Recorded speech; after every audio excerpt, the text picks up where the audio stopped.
Liefde is 'n baie breë spektrum en het baie fasette. Ek kan wel sê dat sonder liefde is daar nie baie gelukkige mense nie. Liefde word aan ons verduidelik in die Bybel in. En dit sê vir ons, wie liefde het, ken God. En wie nie liefde het nie God in hulle harte nie. So as ons God in ons harte het, dan het ons liefde. So, al wat ek kan sê, met God in ons harte, het ons liefde, God is liefde, en dit is ons pad om gelukkig te wees.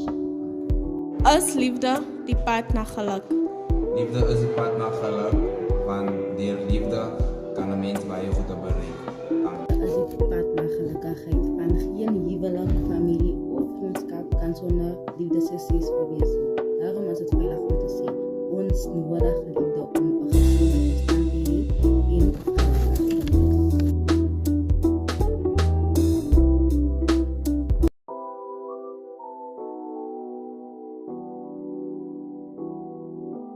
Liefde is 'n baie breë spektrum en het baie fasette.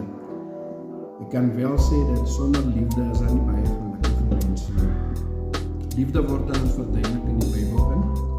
En dit sê vir ons, wie liefde het, ken God. En wie nie liefde het nie God in hulle harte nie. So as ons God in ons harte het, dan het ons liefde. So, al wat ek kan sê, met God in ons harte, het ons liefde, God is liefde, en dit is ons pad om gelukkig te wees. Is liefde die pad na geluk? Liefde is die pad na geluk, want deur liefde kan 'n mens baie goed bereik.